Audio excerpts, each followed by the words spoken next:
dans le psaume 119, nous trouvons ces béatitudes. Heureux ceux qui sont intègres dans leur voie, qui marchent selon la loi du Seigneur. Heureux ceux qui gardent ses préceptes, qui le cherchent de tout leur cœur. Avec le psalmiste, je vous invite à prier. Montre-moi, Seigneur, la voie de tes chemins, pour que je les suive en tout temps. Donne-moi l'intelligence pour que je le garde, ta loi, et que je l'observe de tout mon cœur. Ta parole est une lampe à mes pieds et une lumière sur mon sentier.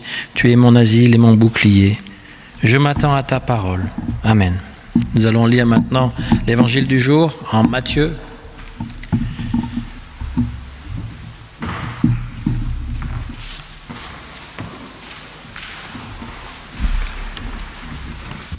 Alors nous lirons donc dans le Nouveau Testament, dans le livre de Matthieu, au chapitre 11, des versets 25 à 30. En ce temps-là, Jésus prit la parole. Père, Seigneur du ciel et de la terre, je proclame ta louange. Ce que tu as caché aux sages et aux savants, tu l'as révélé aux tout-petits. Oui, Père, tu l'as voulu ainsi dans ta bonté. Tout m'a été confié par mon Père. Personne ne connaît le Fils, sinon le Père. Et personne ne connaît le Père, sinon le Fils, et celui à qui le Fils veut le révéler. Venez à moi, vous tous qui peinez sous le poids du fardeau, et moi, je vous procurerai le repos. Prenez sur vous mon joug, devenez mes disciples, car je suis doux et humble de cœur, et vous trouverez le repos. Oui, mon joug est facile à porter, et mon fardeau léger.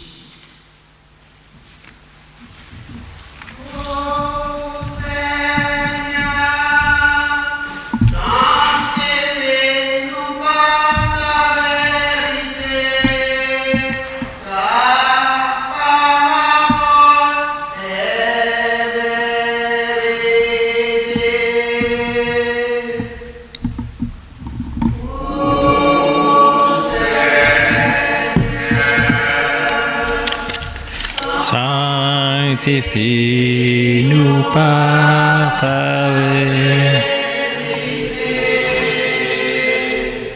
Ta parole est vérité.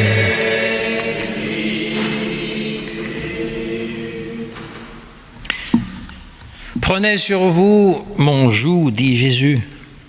Alors, là-bas, à l'époque, on savait ce que cela voulait dire. C'est une pièce de bois très lourde, très solide, qui attache deux animaux, en général des bœufs. Et donc, c'est ça qui pèse sur eux et on les fait avancer du même pas pour qu'ils puissent tracer un sillon dans la terre. Et donc, cette expression a été utilisée pour illustrer dans l'Ancien Testament l'alliance entre Dieu et son peuple, parce que c'est ça qui est le plus important, cette alliance que Dieu chemine avec son peuple. Le peuple accepte de suivre les commandements, et le plus important de ces commandements que les Juifs récitent très souvent dans la journée: écoute Israël, le Seigneur est notre Dieu, le Seigneur est un. Et le Juif pieux, lorsqu'il lisait la Torah, il prenait sur lui le joug du royaume de Dieu. Lorsqu'il récitait, c'est écrit derrière moi, tu aimeras le Seigneur ton Dieu de tout ton cœur, de toute ton être et de toute ta force. Il prenait sur lui le joug des commandements lorsqu'il récitait la synthèse de l'Alliance, qui est contenue dans le livre du Deutéronome. Et c'était un joug qui était agréable. Les Juifs disent que suivre la loi, qui en fait, ce sont des rites religieux. C'est pas la loi comme on l'entend. C'est surtout des rites religieux. Si vous allez dans une synagogue, vous allez être surpris que ça se déroule pratiquement comme chez nous. C'est juste qu'il y a des variantes. Ils vont prendre les rouleaux de la Torah et après ils vont la lire, etc. Et puis ça se passe en hébreu souvent. Mais sinon, c'est vraiment des rites religieux. Et là, ici, donc, quand Jésus dit prenez sur vous mon joug, devenez mes disciples, car je suis doux et humble de cœur. Il y a une pointe de polémique, parce qu'il se situe dans le contexte de la loi, qui est un joug qu'on accepte volontairement et qui nous fait du bien, mais en même temps, il critique qu'est-ce que les religieux de son époque ont multiplié les préceptes et les rituels de cette Torah, si bien que c'est comme un poids qui pèse sur les épaules des gens. Par exemple, Jésus dit à un moment donné, « Les scribes et les pharisiens siègent dans la chaire de Moïse. Faites donc et observez tout ce qu'ils peuvent vous dire, mais ne vous réglez pas sur leurs actes, car ils disent et ne font pas. Ils lient de pesants fardeaux et les mettent sur les épaules des hommes, alors qu'eux-mêmes se refusent à remuer les doigts. » Et donc, il est en train de dire, oui, ils ont la sagesse, ils ont la connaissance, suivez-les. Il ne dit pas, ne les suivez pas, il dit, suivez-les, mais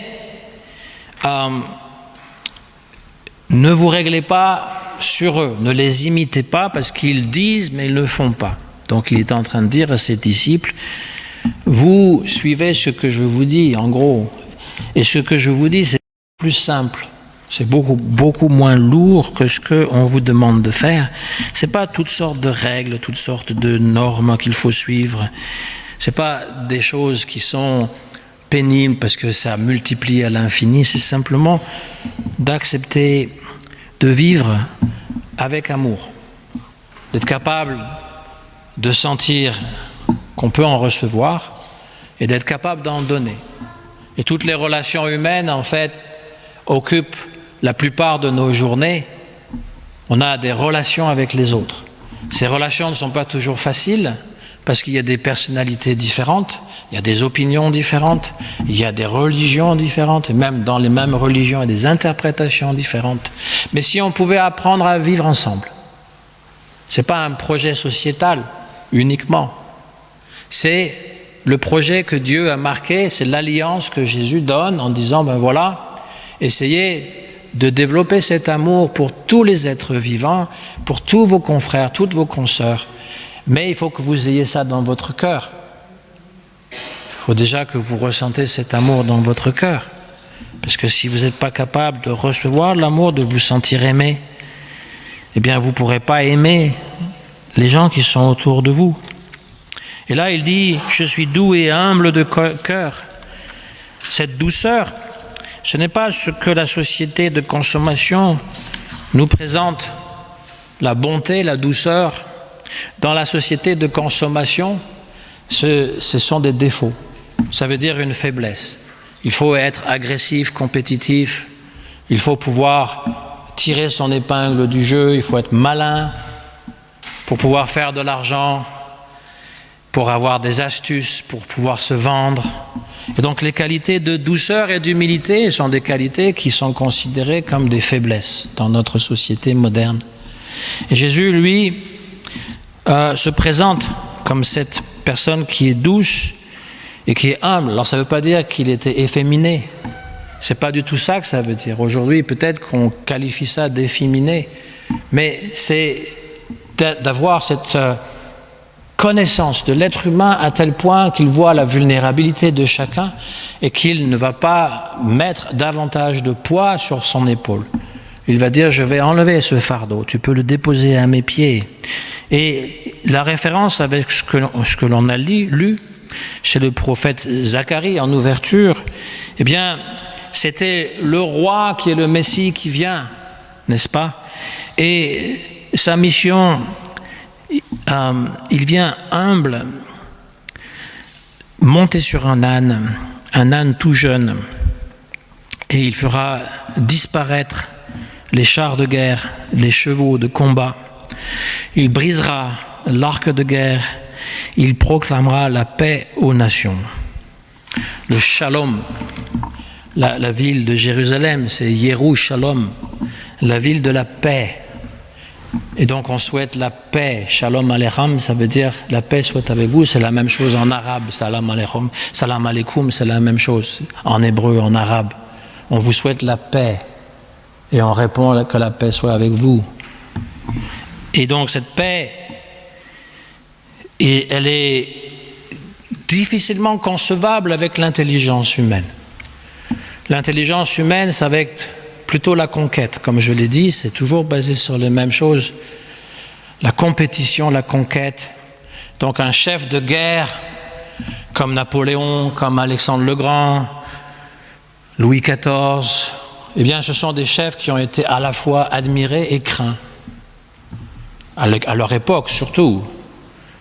Et on a tendance à concevoir un chef militaire de cette trempe-là, c'est-à-dire quelqu'un d'assez agressif en fait. Un militaire, un combattant. Et là, le roi Messie, lui, il vient pour promettre la paix. Pas cette paix hypocrite que promettent les politiciens qui veulent essayer de vous vendre, enfin, qui essayent de se vendre plutôt pour obtenir le pouvoir, qui vont vous faire miroiter ce que tout le monde aimerait avoir, qu'ils sont pour la paix, qu'ils sont pour l'égalité, qu'ils sont pour l'amélioration de toutes les conditions de la nature humaine. Bien sûr, moi aussi je peux vous promettre ça en tant que pasteur, pourquoi pas? Vous venez au temple et vous aurez toutes ces choses-là, vous priez Dieu, vous aurez toutes ces choses-là. Surtout quand on est dans une position de visibilité, on est médiatisé à l'extrême, on peut promettre monts et merveilles, ça coûte rien. Justement, ça coûte rien. Et une fois élu, on fait notre truc et puis les gens ils obéissent, ils ont fait leur devoir, ça s'arrête là. Et ils imposent un joug très souvent, la plupart des politiciens, arrêtons de se leurrer, qu'ils soient de droite, de gauche, en France, aux États-Unis, en Chine, je ne sais où. C'est juste des variations. C'est juste des variations. En Chine, c'est beaucoup plus contrôlé, en Russie, mais c'est juste des variations de la même chose. Le pouvoir, les gens veulent avoir le pouvoir et l'argent et dominer. On veut vous dominer. Que ce soit avec la douceur, que ce soit avec la force brute, c'est ça le but. Mais ici, le Messie, lui, il annonce la fin de la guerre. Et véritablement la fin de la guerre. Il annonce, alors ce texte a été écrit en plein moment où il y avait la déportation à Babylone, où finalement il était plus naturel de déprimer et de se décourager. Mais là, on dit, voilà, la paix reviendra. Elle va revenir et on va vraiment la goûter. Aujourd'hui, dans la vie, moi je suis pas j'ai cru à un moment donné qu'on pouvait vraiment améliorer le monde, et surtout avec le message de Jésus-Christ, mais je suis de plus en plus convaincu que le monde restera toujours pareil, qu'il a toujours été comme ça, qu'il sera toujours de la même façon, c'est-à-dire des problèmes. On peut avoir toutes les solutions techniques pour faire en sorte que plus personne ne travaille et qu'on puisse prendre sa retraite très tôt, parce qu'on a tous les ressorts techniques, mais ça ne marche pas.